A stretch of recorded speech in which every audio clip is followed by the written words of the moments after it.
Well, as Sean said, I'm Bill Berry out of Baltimore, and basically I'm a labor history guy. So what we're going to do here today is talk about an extraordinary movement of the United States, because it involves your area, which is the Pennsylvania Railroad. Sean's T is up here. It involves the growth of American industry, it involves the growth of the American Union movement, it involves the growth of the Civil Rights movement. It involves, very importantly, the growth of social mobility. And when we talk about people in bad situations, I always talk about 3 doors: door number 1, door number 2, door number 3. And if you're in a bad situation, door number 1 is you just accept it and submit and don't do anything. Door number 2 is what I call social mobility, which is you individually get away from it and rise up. And door number 3 is you organize with the other people to change that situation. And what we're going to see when we see both the history of the Pullman Company and the history of the sleeping car porters, all of those 3 involved. And I see you're taking pictures here. Sean is going to have a copy of this slideshow, and he thinks he's going to post it online. So if anybody wants it, you're welcome to it, or I can get it for you. And so that what you see here is the real growth of the Pennsylvania Railroad, and this was particularly true after the Civil War. And a lot of railroad expansion had happened prior to the Civil War. The first railroad line really was in Baltimore. If you've ever been to Baltimore, anybody here been to the B&O Museum? Oh my goodness, there are all kinds of railroad people here. If you're interested, I would say, by the way, in railroads and the B&O, I've got a couple copies of the book I did here on the 1877 railroad strike. If anybody wants one, there for sale. But the B&O started, and clearly people began to understand, once the Civil War started, that railroads were going to be the way of transportation.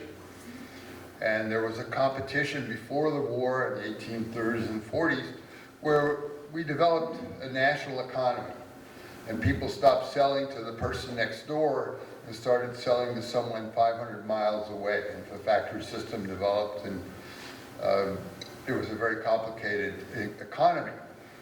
And if you want to hear more about it, come back and bring your sleeping bags, because I'll be happy to entertain you for a week or so. And but the development of the railroads, as you can see here for the Pennsylvania Railroad, was considerable. And this was, by the later period of time, the extent of it. And this was a kind of an example of the timetables and time frames that you'll see. And as the country grew, and if you are not aware of it, it was the railroads who created our time zones. Because if you go, for example, to B&O, you will see that noontime here is 12:03 in Pittsburgh and further down the line, and they couldn't schedule trains that way. But one of the people who really looked at this potential was a guy named George Pullman. And he grew up on a farm in outside Albion, New York, worked at his father's cabinet shop and with his brother, and then he moved to Chicago. And what he did was he started working on the competition for railroads, which was the canals. And at first it was the Erie Canal, and then it was the C&O Canal. And it was a challenge for a while between railroads and canals. And one of the great stories in Baltimore is the competition in Western Maryland between the C&O Canal and the B&O Railroad to get through a land which was too narrow. Are you familiar with this story? To get through, and there was a legal case. And the lawyer for the canal company was a man named Roger B. Taney. And you may have heard of him in connection because he was the Supreme Court Justice who issued the Dred Scott decision. And the lawyer for the B&O Railroad was a poet bombing of Fort McHenry in 1812 was later put to a barroom song called the Star-Spangled Banner. And so these are small history. But George Pullman worked on the canals.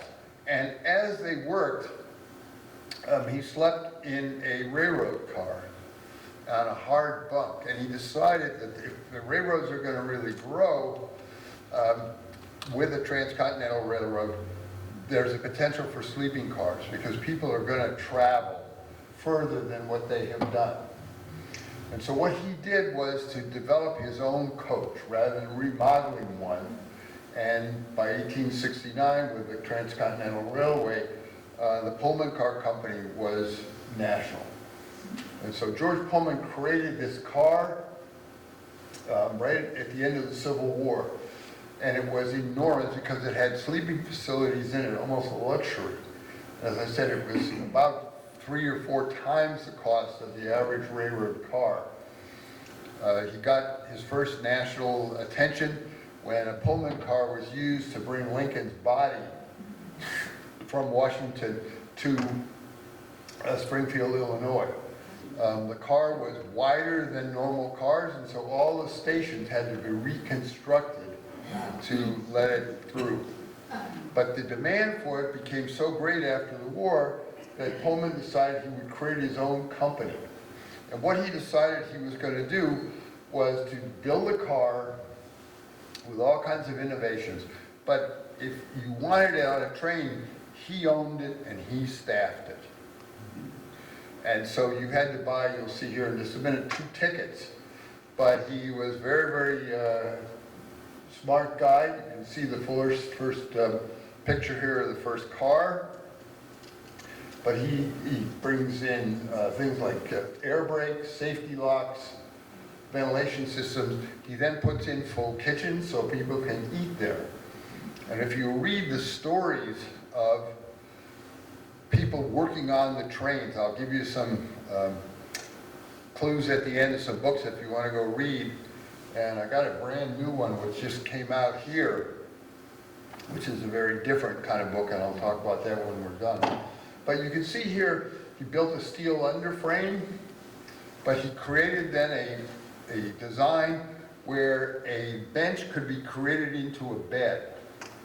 And what he decided that he needed to do was to have special people to do this kind of work. These are the travelers on the car. You can see this is a cutaway view. And so what happens is if you were going to travel from here to Chicago or wherever, you had to buy 2 tickets, one for the train, but then one for the Pullman car if that's how you wanted to run. And again, this is a kind of design, the lettering of it.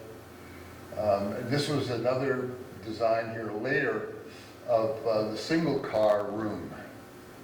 Anybody ever go on a Pullman? Okay. How far did you go? To the Western United States. Western United States, all right, great. So these are just some pictures of the trains. One of the things here was, this was a Pullman car, a Jim Crow car, in which African Americans had to ride separately. And what we're going to see here is the porters challenged that, both for segregation by race, but also segregation by sex. Because in Maryland, for example, it was against the law for women to do the same work that men did. So Pullman, being a man of vision, decided that he would create factories. And what he did was then create a model based on Lowell, Massachusetts, in which he owned the whole town. And if you wanted to work there, you lived there. And as you can see the quote here, we were born in a Pullman house, fed from Pullman shops, taught in the Pullman school, catechized in the Pullman church, and when we die, we shall go to the Pullman hell. And it was a whole series of towns. If you ever go to Baltimore, we're looking for another history, the town of Sparrows Point, which became the world's biggest steel mill, was set up in exactly the same way as a town of 13,000 people. Everything owned by the town. It had a special provision from the state, so it had its own police force, its own school system, everything. George Pullman wanted to do that. And so he created a separate area. And you can see here a description from the Chicago paper at the time about it. Can everybody read this okay? Yeah. All right. One of the complaints I always get from my students when I do programs, you put too much type on it. You're supposed to have 10 words on a slide. So if you're going to complain about that, save it. It's already been done. I just ignore it. Because what we like to do is original documents. Put them up here. And there's monotony and surveillance inside. And you can see here that none of the scientific advantages of the model city will compensate for the restrictions on the freedom of the workman, the denial of opportunities of ownership, the heedless and vexatious parade of authority, and the sense of injustice arising from the well-founded belief that the charges of the company for rent, heat, gas, water, etc. are excessive if not extortionate. Pullman may appear all glitter and glow, all gladness and glory to the casual visitor, but there is a deep background of discontent which it would be idle to deny. And what we begin to see then is a strike which happens in 1894. And you can see again the whole domination of the company. Eventually the state of Illinois rules that it's illegal. And so Pullman is then forced to sell all of the towns. All of you great history people, any of you been to the Lowell, Massachusetts, the National Historical Site there? If you ever get a chance, you're up in that area. That was the original company town. And it was set up because the textile mills were going to have 14 to 15-year-old girls working there. And they had boarding houses and they had total control. So what you see here then was a recession in the early 1890s. Pullman cut wages and then raised the rents on the houses in the town. And you can see this is a cartoon from the time that talks about it. And so what it did was then provoke a strike in 1894. And it was an enormous national strike.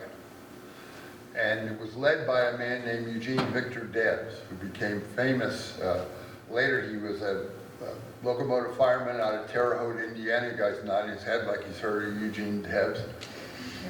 He ran for president. He ran for president 4 times. Yeah, it became, and what happens is he gets arrested here for leading the strike, goes to jail. Friends of him bring him socialist literature, and he becomes converted and runs as a socialist, is later arrested again in 1917 under the Alien and Sedition Act for opposing U.S. participation in World War I and opposing the draft. He goes to jail again. He's in West Virginia, Moundsville Prison. One of his visitors is a local socialist who brings his son. His son is Walter Reuther. If you ever follow labor history, Walter Reuther becomes the head of the auto workers. So you can see this goes off in a lot of different directions. Grover Cleveland was elected president of the United States on the basis that he was a pro-labor person. Unions were just started, mostly craft unions. Eugene Debs had a vision for an industrial union. That is, everybody working for the same employer would be in the same union.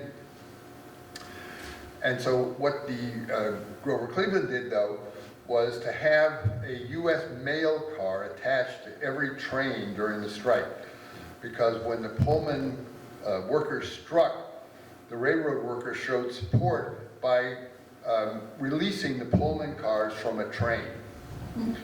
And so what the Attorney General of the United States did was said, all right, we'll fix that. We'll put a mail car at the end of every train. And so if you disconnect the train, you are violating, guy's nodding his head out there, you familiar with the strike? You're violating federal law. And so they used that, they then put everybody in jail and broke the strike. So then Pullman comes back. And the things that he did, though, was he figured he had to staff his cars. And he wanted people who would know how to be and take care of white folks. And he figured, who knows better than that than freed slaves? And so every porter he hired was an African American.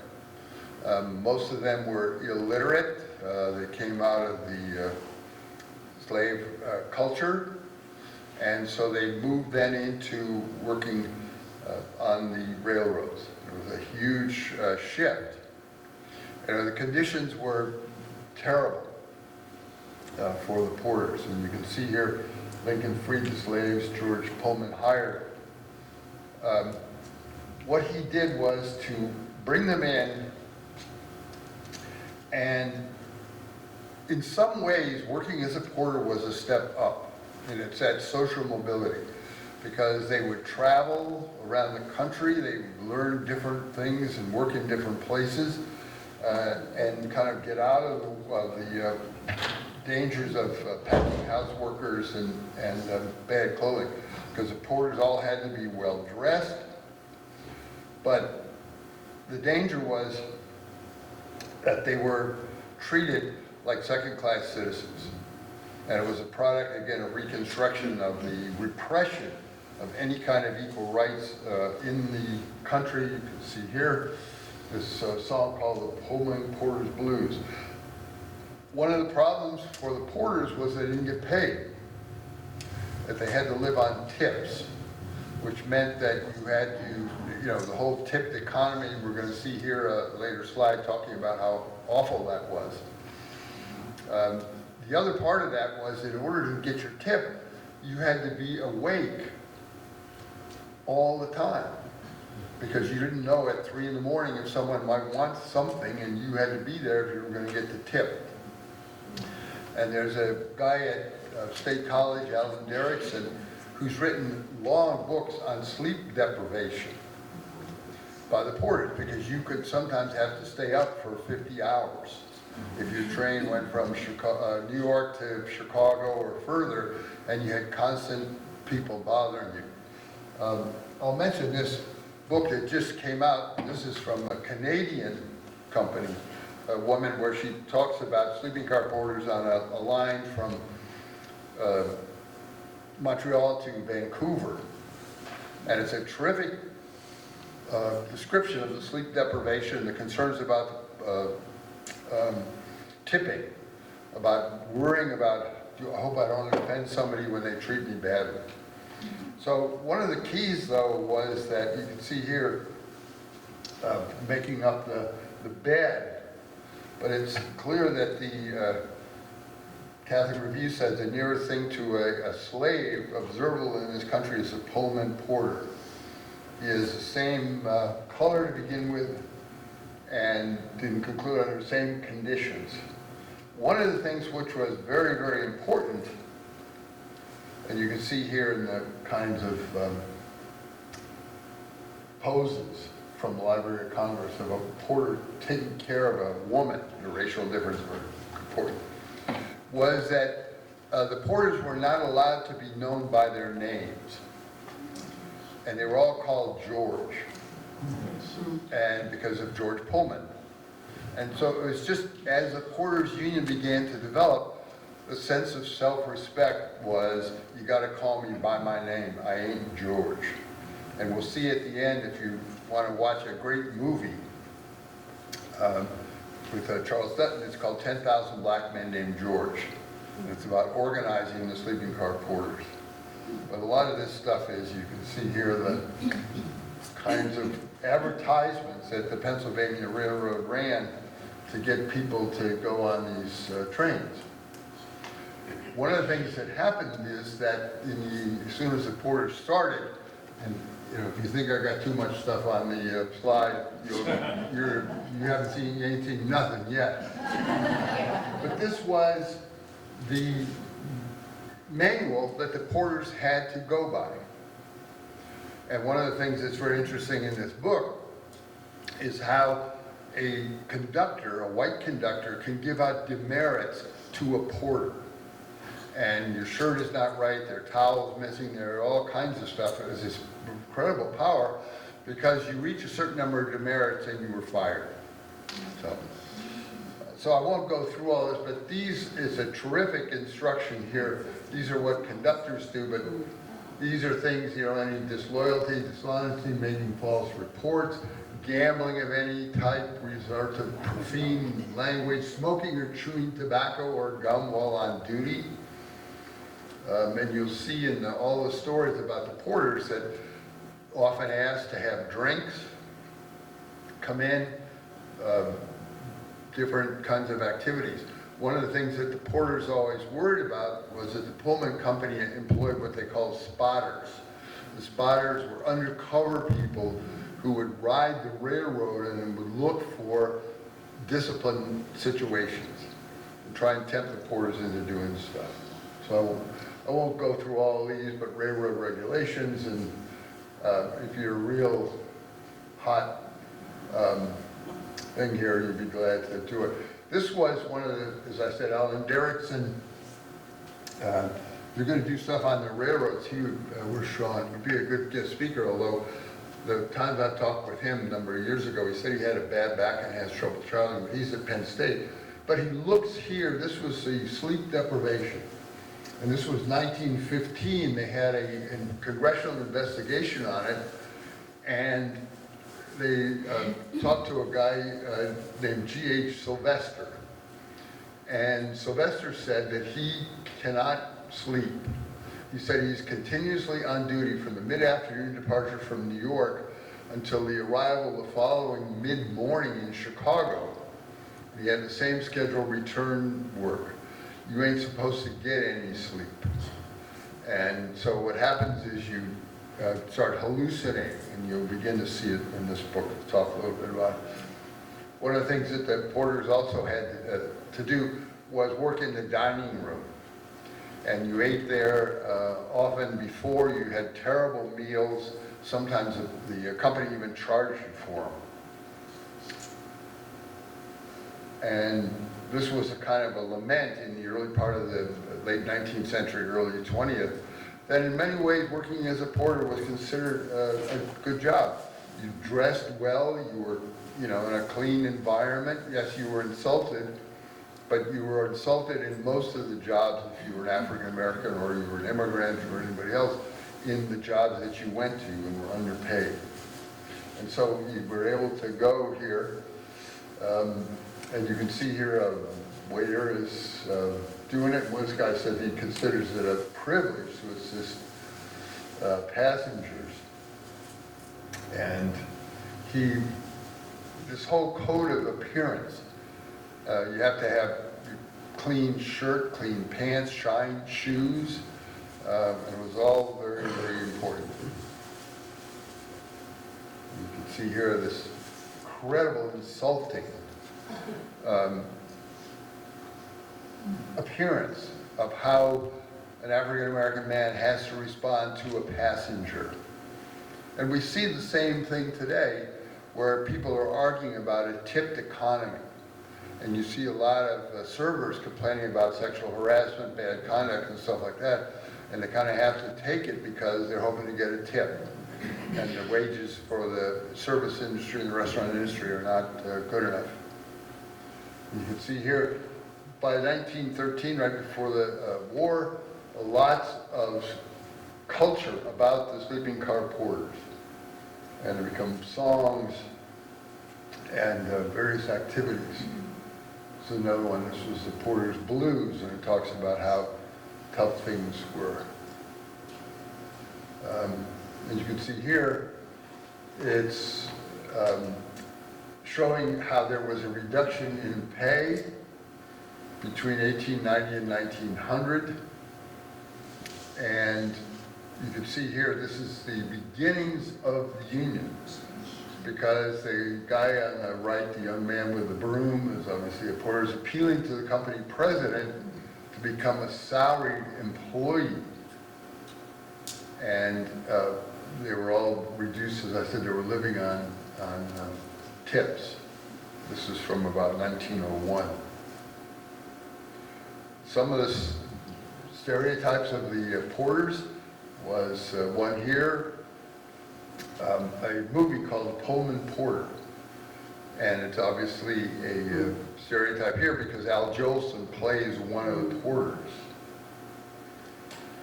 And there was a record album that came out then of blackface material.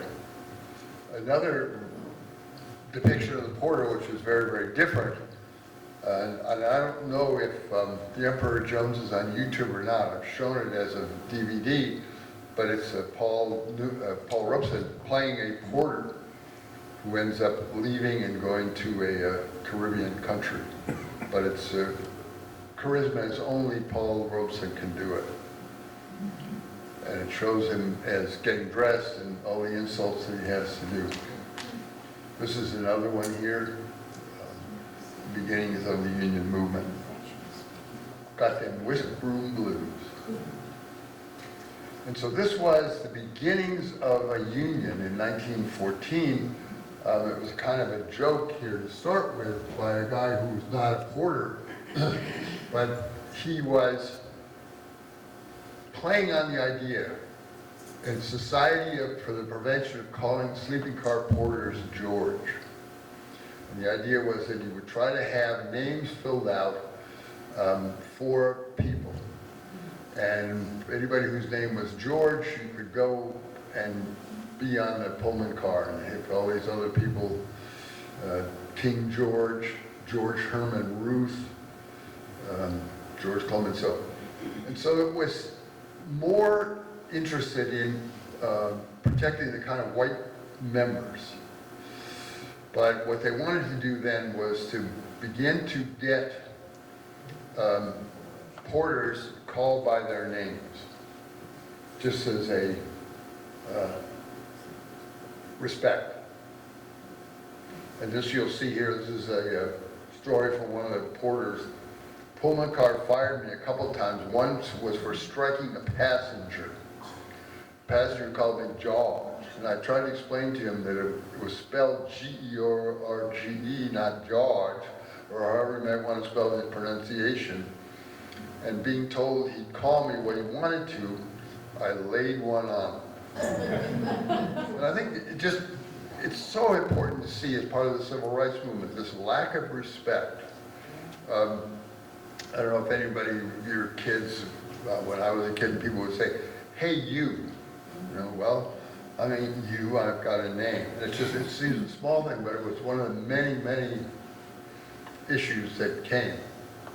But what you see here is the beginnings of the union. And it was a civil rights movement, and it was a legal union movement, and it was a huge shift.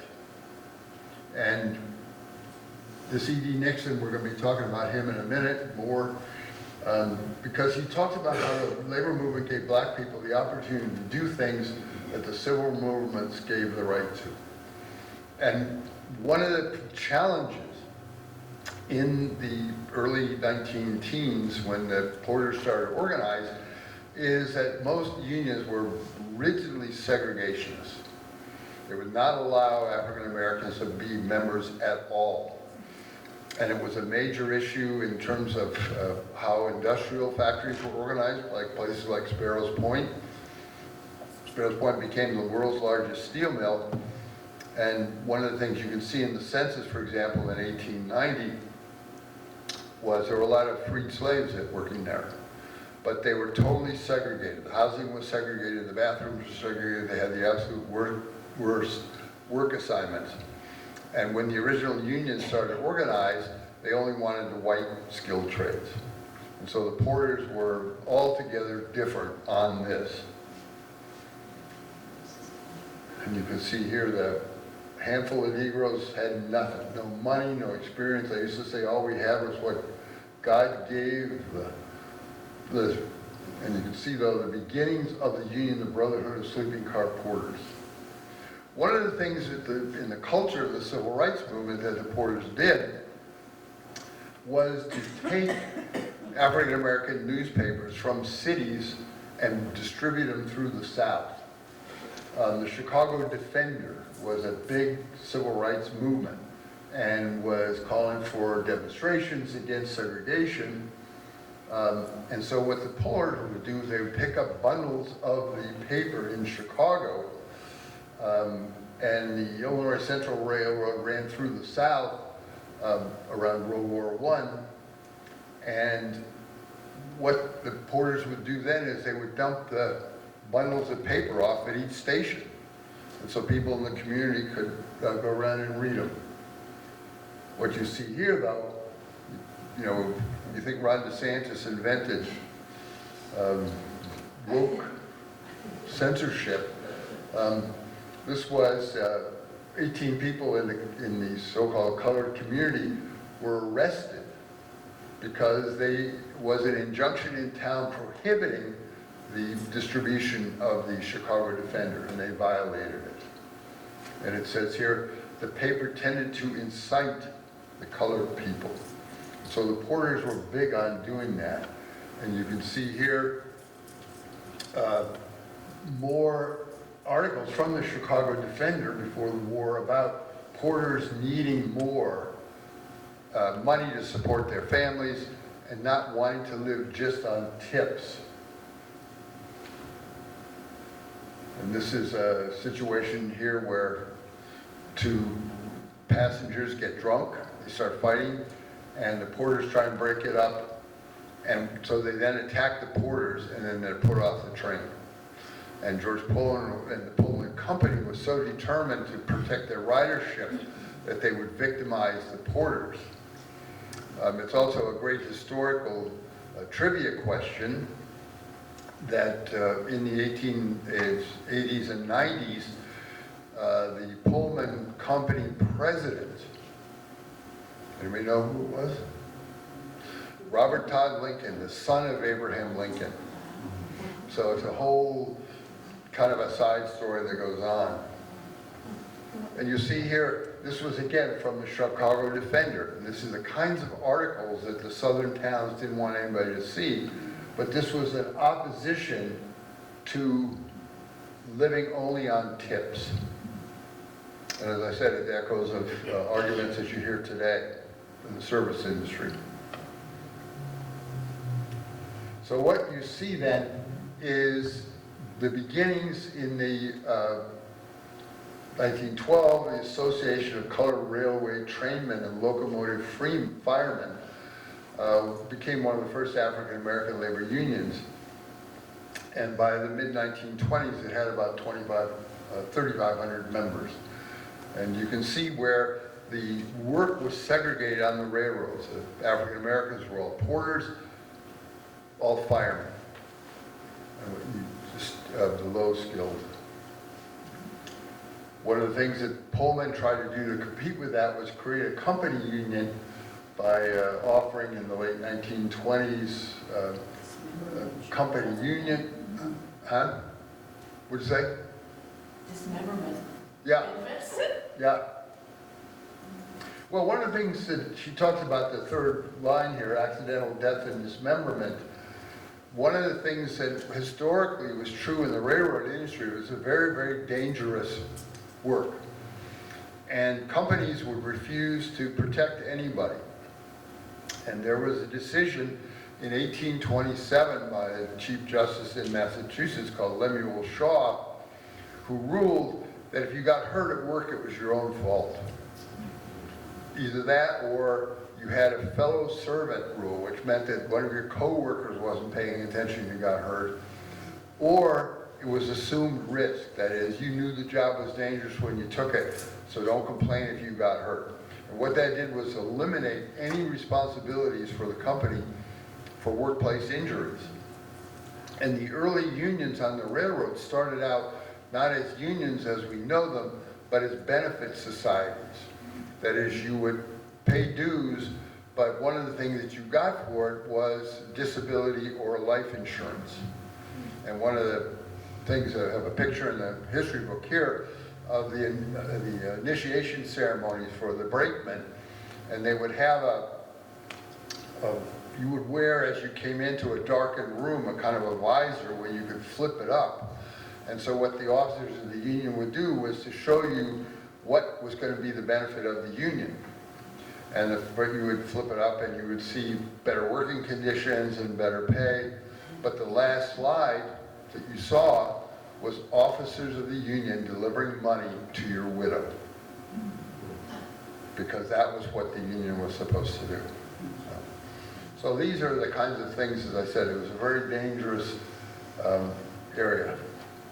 These are the kinds of stories of people who started organizing. This was a Frank Boyd, you know, he was 4 children, grew up in Abilene, Kansas, 7th grade school, but he went to take a sleeping car porter and became one of the organizers of the union. But what he thought was being a porter was great because generally there was no opportunities for black men. And so here's a little story of his organizing. He starts in 1918, begins to create a sleeping car porters, goes to the convention, joins, as I said, they have a benefit association, which was very important. They made a key move in 1925 because they were trying to meet, and what you'll see if you see this movie, 10,000 Black Men Named George, is the fear of the porters of being fired for being active in the union. And so when they got themselves together, they decided that they would find someone who was not working for the Pullman Company.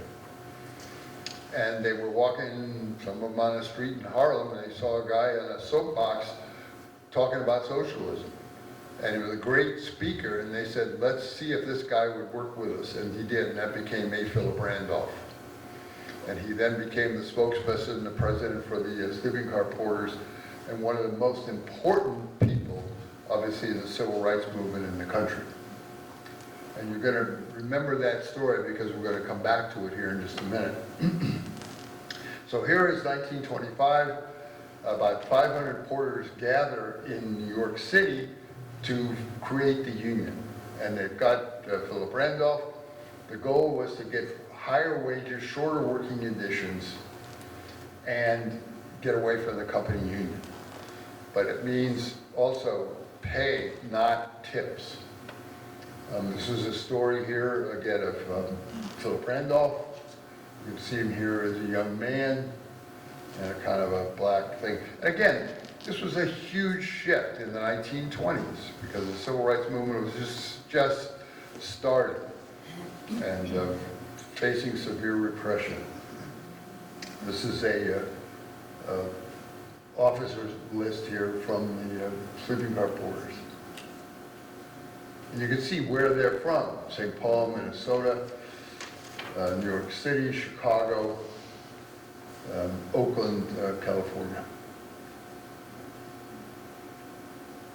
So the union, the American Federation of Labor, which was not willing to take them because they were all African Americans, finally changed. And the 1930s was a time of real turmoil for the union movement. There were enormous numbers of strikes going on, sit-down strikes. A friend of mine just sent me a note the other day. February 11th was a settlement of the sit-down strike in Flint, Michigan. And for 44 days, workers out there demanded a union at General Motors. And so a lot of the shops will celebrate February 11th as White Shirt Day.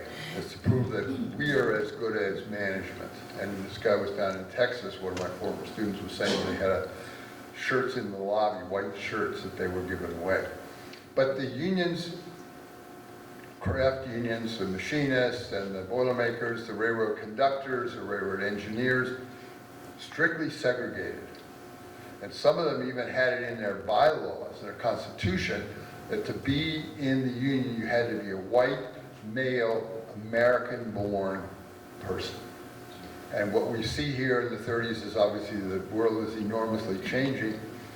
People began to organize, they broke away, created the CIO, the Congress of Industrial Organizations, which was not only industrial unionism, but open to all, for women and for African Americans. So it was a huge shift in the 1935, 36, 37 period.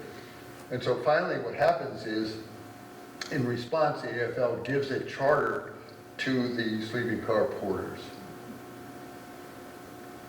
One of the things that the porters did, though, was to expand, to take on the maids.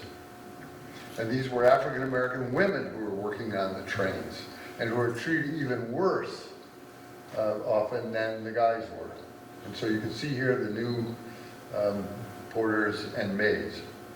And so one of the things that people will say to me, oh, you can do this for African-American history. Yeah, you can do it for Women's History Month also. And my dream is to have a Labor History Month, but we haven't got there yet. But these are the kinds of things where 1928 was talking about a strike for the sleeping car porters and maids.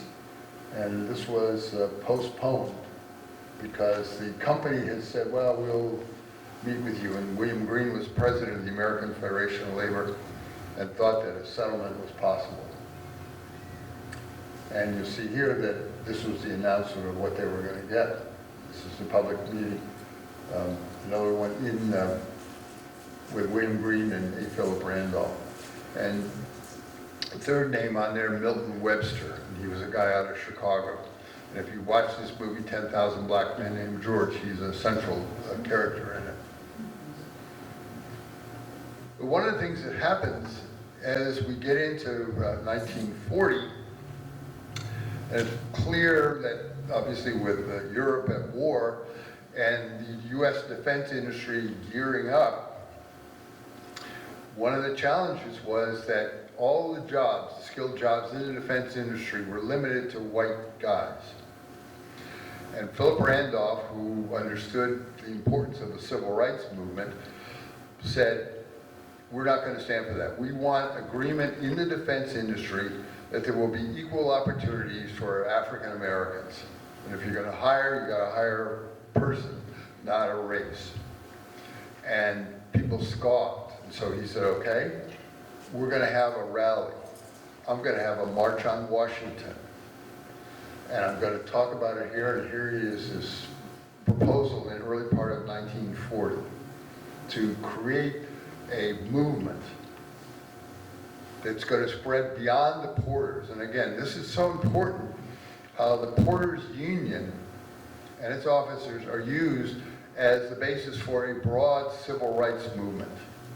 This is a demand for something which is not going to affect the railroads, but it's going to affect all African Americans. And you can see here the kind of a demand that he is making for the integration. And so, well, I got a couple slides out of the way. So this is a signed contract. This is the first contract that they got for the sleeping car porters in 1937. I'm going to reverse a couple of these, sorry about that. But raises the wages of the porters, raises the wages of the maids, establishes a 240-hour month. And that's still a lot of time, but it's much better than indefinite time. They were going to get this kind of money. And one of the things that, talk about getting a little bit at a time, if you had worked for the company for 10 years, the company would then provide you uniforms. Other than that, you had to provide it for yourself. Somebody do that too? But this is, again, first African American Union, the NAACP credits it, says it's huge to get this kind of a contract, and it's the beginnings of the uphill climb, or the Negroes' uphill climb, respect, recognition, influence, and economic advance. And again, this is a nice description here of what it was to become the Union. And this is from a magazine of 1935. Certification and election was preceded with a climax in a courageous struggle for labor organization and collective bargaining. Aggressive attempts to organize the Pullman porters, an independent union, attracted public attention about 1920. Pullman Company then countered with company union. From that time, they tried to make a company union work. You'll see here different activities that the company did, and many companies tried to create in the 1920s employee representation plans, which are basically company unions. You can see here the kinds of issues about wages and problems that the porters try to get out of the Railway Labor Act. But the Railway Labor Act comes, the porters start organizing in 1933, and they're finally recognized by the company and got what they wanted. And again, this is a very important description, again, as I talked here. It's respect, recognition, influence, and economic advance. And so you can see the pride of them in this meeting. Here's a typical waiting room for the porters, all playing cards, playing pool, having a good time.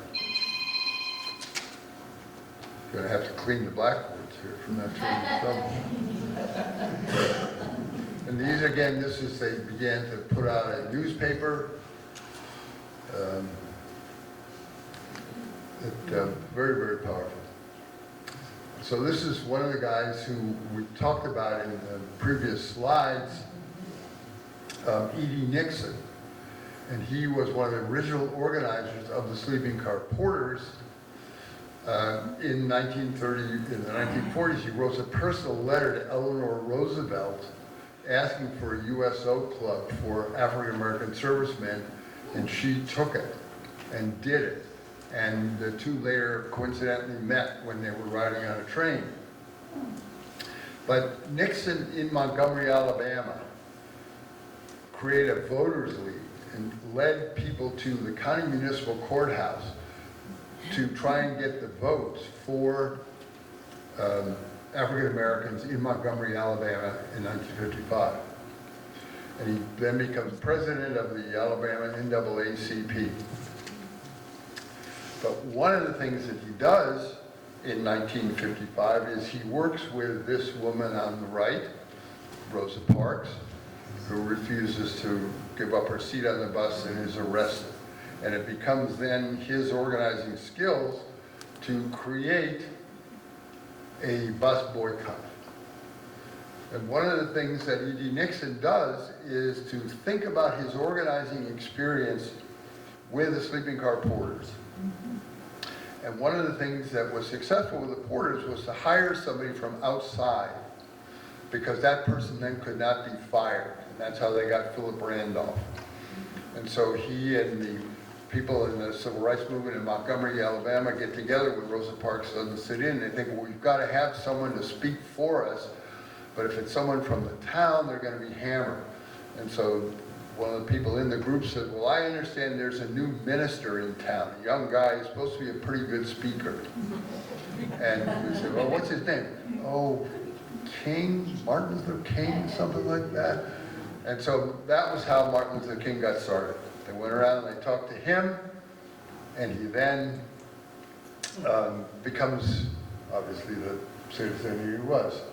But this is a whole bus boycott, and they threaten him.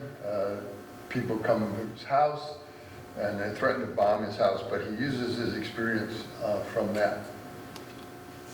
The other thing, and again, this is going back in time, shall reorganize these slides, sorry about that.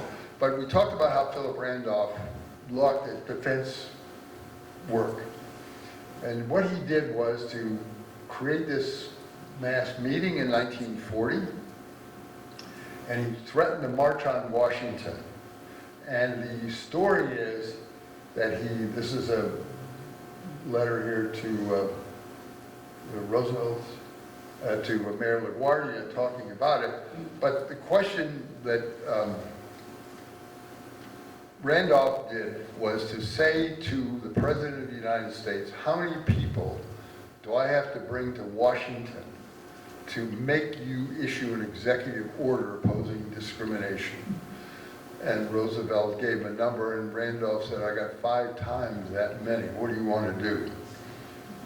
Roosevelt, a very clever guy, immediately issued Executive Order 8802, which prohibits discrimination in defense industries in terms of hiring, promotion, and pay. And so Randolph then says, well, we don't need to have a March on Washington now. But 1963, he comes to a completely different conclusion, and they had the march that we all knew. He was a speaker there and a very famous person. So what we see here, these are some of the stories about discrimination, and this was a guy who was being interviewed. He's 93 years old, but he remembers that he and his fellow African Americans were not allowed to eat in a restaurant because they were black, but Nazi prisoners of war were. So these are the histories of stuff that is so important.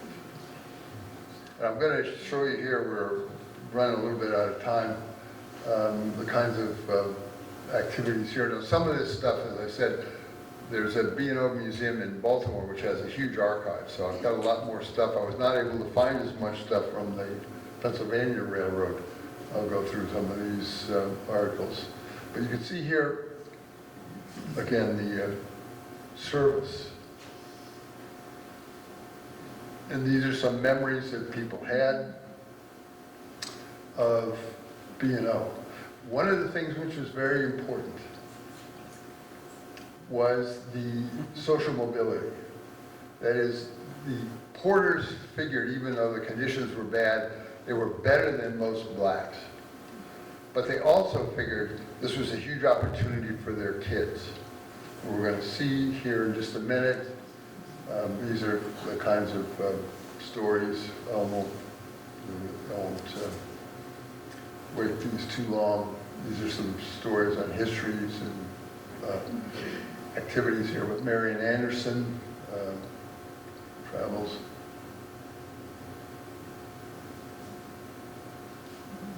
And again, this was 1944 Pennsylvania Railroad. Again, this talks about women being involved in the union. This was one of the first women hired in 1943, the Porterette. And, but again, it was the same, it was a considered better experience. And she came in, obviously, after the union was organized. And interestingly enough, she says, I had the experience that I had. I wouldn't change it for nothing at all. Again, they began to challenge here segregation in Maryland, and state law in Maryland said you have to have segregated cars. This was 1910, but you also had to have segregated workplaces for women. Women were not allowed to come into the same work as men. So I won't drag these letters. These are just historical letters. You can read them online if you want. This is a picture here, one of the few railroad pictures from Pennsylvania. But one of the things that happened, again, here is Adam Clayton Powell and Roy Wilkins, Philip Randolph. But about 1978, the Porters were pretty well gone, and they merged. Philip Randolph died. These are a couple of the books that I think are really good. And what Rising from the Rails is, really talks about how the children, this is the other movie I mentioned. Let me go over here one thing. How the children of sleeping car porters moved up. And you can see here is a list: Thurgood Marshall, Roy Williams, Roy Wilkins, rather. Whoopi Goldberg's father was a B&O porter. Malcolm X, Oscar Peterson, all these. Tom Bradley, the mayor of Chicago.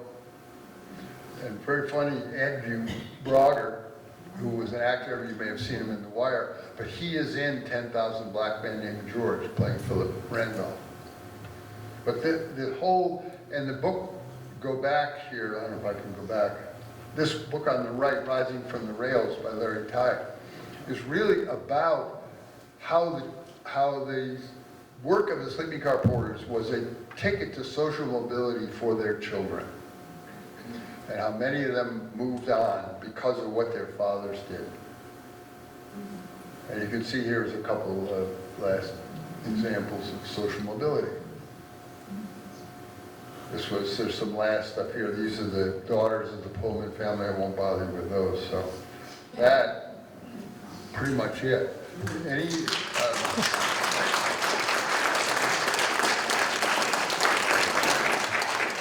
it's an enormous topic, and as I said, if you bring your sleeping bags, I'll go back and I'll go through all those letters that I found, the details back and forth between the politicians and the sleeping car porters over the issue of civil rights.